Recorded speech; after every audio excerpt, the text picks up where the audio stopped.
ہم چلتے چلتے اس دروازے کے قریب آ گئے جہاں سے حشر کا راستہ تھا۔ میں نے صالح سے دریافت کیا، کیا اب ہمیں واپس میدان حشر جانا ہوگا؟ کیوں؟ کیا وہاں جانے کا شوق ختم ہو گیا ہے؟ اس نے حیرت کے ساتھ پوچھا۔ نہیں، ایسی بات نہیں۔ میں سوچ رہا تھا کہ یہاں آ گیا ہوں تو اپنے گھر والوں سے مل لوں۔ جب ہم شروع میں یہاں آئے تھے تو تم مجھے براہ راست اوپر لے گئے تھے۔ اب تو میرے گھر والے امت محمدیہ کے کیمپ میں پہنچ چکے ہوں گے۔ تم انسان اپنے جذبوں کو تہذیب کے لفافے میں ڈال کر دوسروں تک منتقل کرنے کے عادی ہوتے ہو۔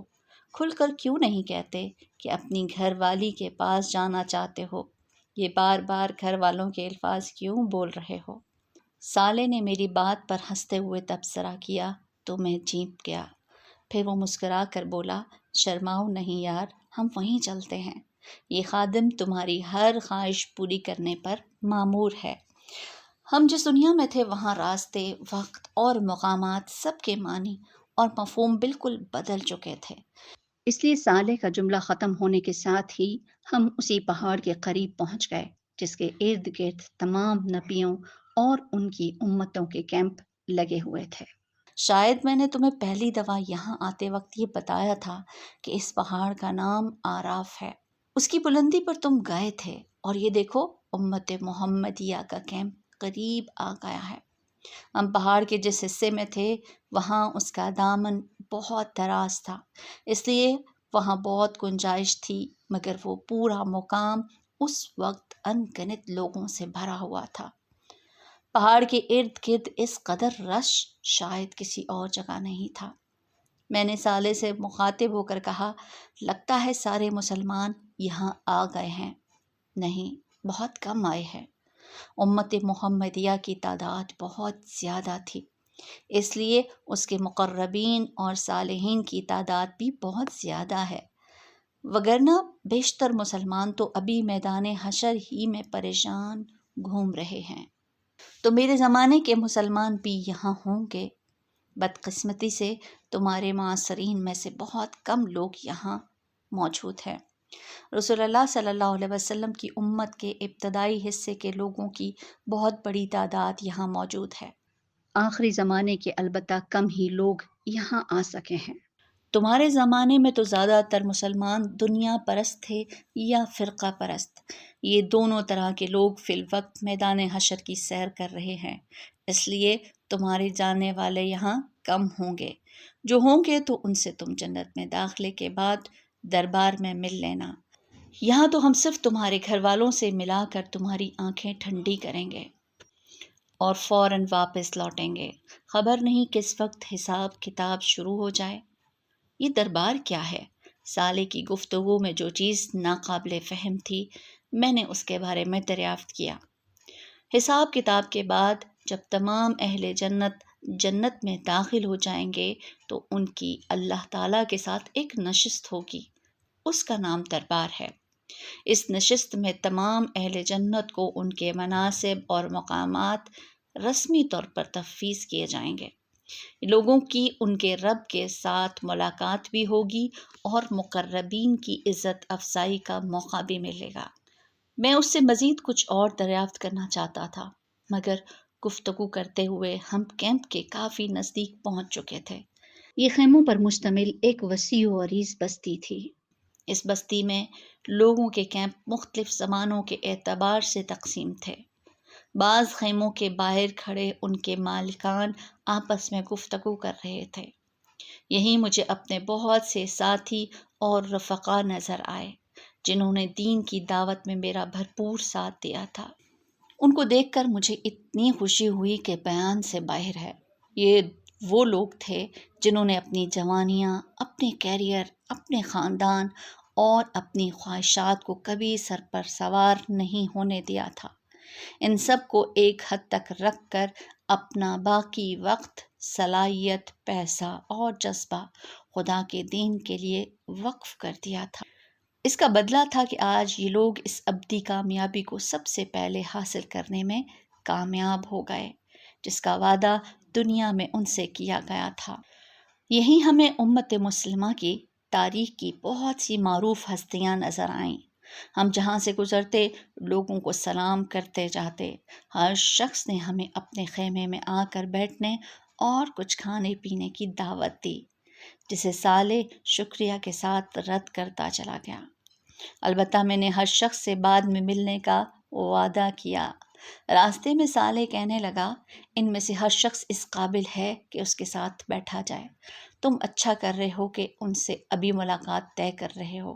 ان میں سے بہت سے لوگوں سے بعد میں وقت لینا بھی آسان نہیں ہوگا۔ یہ کہہ کر وہ ایک لمحے کے لیے رکا اور محبت آمیز نظروں سے میری طرف دیکھ کر بولا، وقت لینا تو تم سے بھی آسان نہیں ہوگا عبداللہ۔ تمہیں ابھی پوری طرح اندازہ نہیں، اس نئی دنیا میں تم خود ایک بہت بڑی حیثیت کے مالک ہو گئے۔ بلکہ حقیقت یہ ہے کہ تم پروردگار عالم کے معیار پر ہمیشہ سے ایک بہت بڑی حیثیت کے آدمی تھے۔ یہ کہتے ہوئے صالح رکا اور مجھے گلے لگا لیا، پھر آہستگی سے میرے کان میں بولا، عبداللہ، تمہارے ساتھ رہنا میرے لیے بڑے اعزاز کی بات ہے۔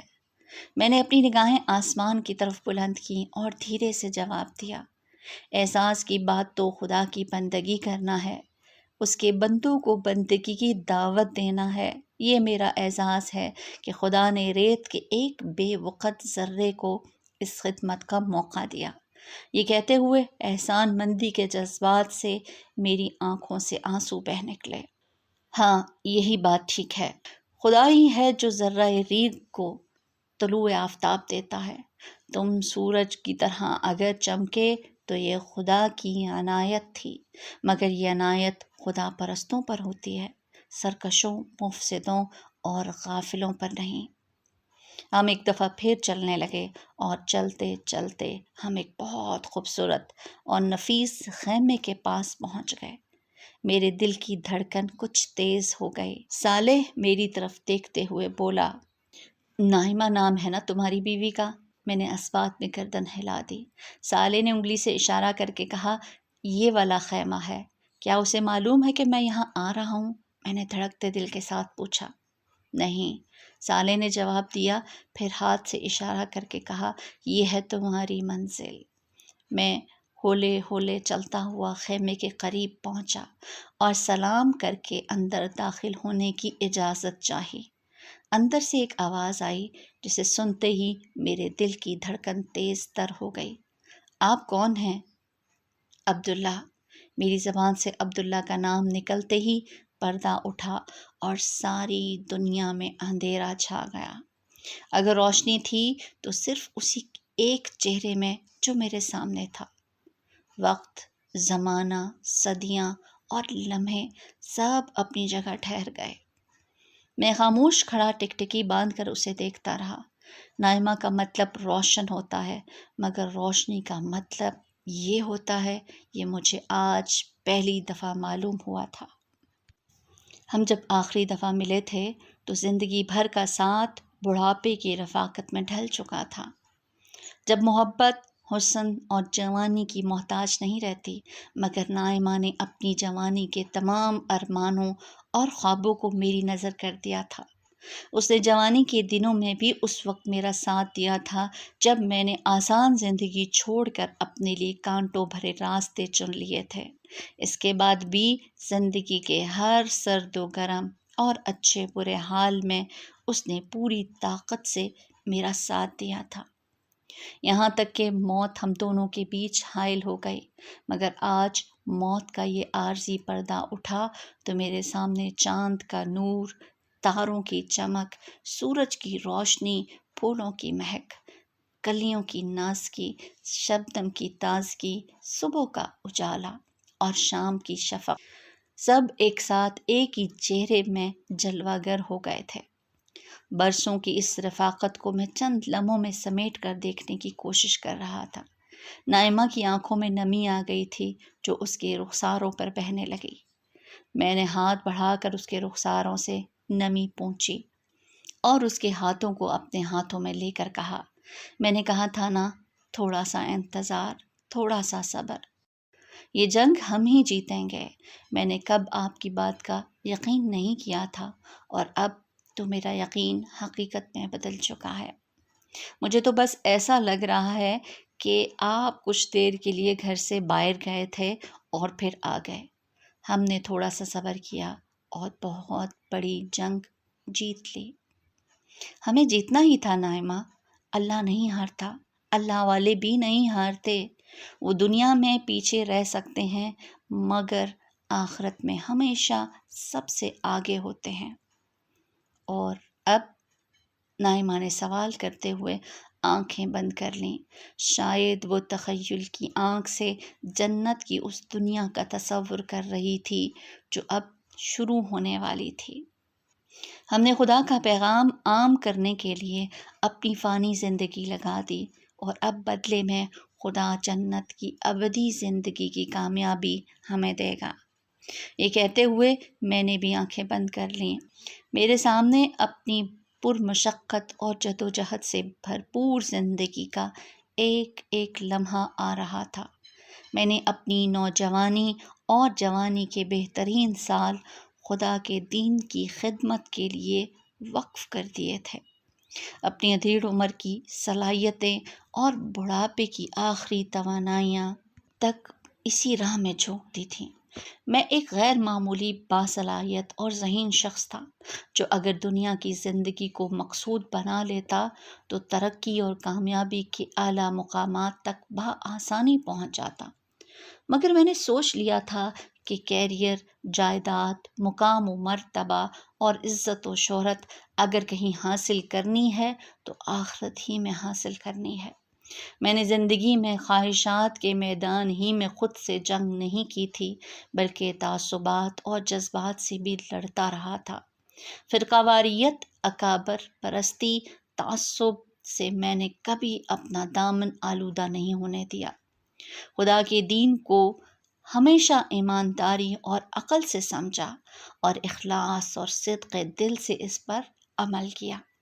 اس کے دین کو دنیا بھر میں پھیلایا اور کبھی اس راہ میں کسی ملامت کرنے والے کی ملامت کی پرواہ نہیں کی۔ اس سفر میں خدا نے جو سب سے بڑا سہارا مجھے دیا وہ نائمہ کی محبت اور رفاقت تھی، جس نے ہر طرح کے حالات میں مجھے لڑنے کا حوصلہ بخشا۔ اور اب ہم دونوں شیطان کے خلاف اپنی جنگ جیت چکے تھے۔ مشقت ختم ہو چکی تھی اور جشن کا وقت تھا۔ ہم اسی حال میں تھے کہ سالے نے کنگار کر ہمیں اپنی موجودگی کا احساس دلایا اور بولا، آپ لوگ تفصیل سے بعد میں ملیے گا، ابھی چلنا ہوگا۔ اس کے ان الفاظ پر میں واپس اس دنیا میں لوٹ آیا۔ میں نے صالح کا نائمہ سے تعارف کروایا۔ یہ صالح ہیں۔ پھر ہنستے ہوئے میں نے اپنی بات میں اضافہ کیا، یہ کسی بھی وقت مجھے تنہا چھوڑنے پر آمادہ نہیں ہوتے۔ نائمہ نے صالح کو دیکھتے ہوئے کہا، میں انہیں جانتی ہوں، مجھے یہاں پر یہی چھوڑ کر گئے تھے اور اسی وقت آپ کے بارے میں بتایا تھا، وگرنہ میں بہت پریشان رہتی۔ میں نے صالح کی طرف مڑتے ہوئے کہا، تم مجھ سے الگ ہی کب ہوئے ہو جو نائمہ کو یہاں چھوڑنے آ گئے تھے؟ تمہیں غالباً یاد نہیں جس وقت تم اوپر بیٹھے پروردگار کے حضور حشر کے میدان میں گھومنے پھرنے کا پروانہ لے رہے تھے، اس وقت میں تمہارے برابر سے اٹھ گیا تھا۔ عبداللہ، یہ تمہاری کمزوری بھی ہے اور طاقت بھی کہ جب تم خدا کے ساتھ ہوتے ہو تو تمہیں ارد گرد کا ہوش نہیں ہوتا۔ ہوش تو مجھے تھوڑی دیر پہلے بھی نہیں تھا مگر اس وقت تو تم ٹلے نہیں۔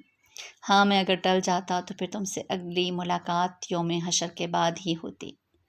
ویسے تم انسان بڑے ناشکرے ہو اور بھلکڑ بھی، بھول گئے تمہیں کہاں جانا ہے؟ اوہو نائمہ، ہمیں چلنا ہوگا، تم یہیں رکو، میں کچھ دیر میں آتا ہوں۔ مگر ہمارے بچے؟ وہ بھی ٹھیک ہے، تم انہیں یہاں تلاش کرو، قریب میں کہیں مل جائیں گے، ورنہ میں تھوڑی دیر میں سب کو لے کر خود آ جاؤں گا۔ ابھی مجھے فوراً میدان حشر میں لوٹنا ہے، ملنا ملانا اس کے بعد عمر بھر ہوتا رہے گا۔ اس آخری سوال کے بعد یہاں میرے رکنے کی گنجائش ختم ہو چکی تھی، کیونکہ مجھے جواب میں ان 2 بچوں کے بارے میں بھی بتانا پڑتا جو یہاں نہیں تھے، اور یہ ایک بہت تکلیف دہ کام تھا۔ نائمہ نے کچھ سمجھتے ہوئے اور کچھ نہ سمجھنے کے انداز میں گردن ہلا دی۔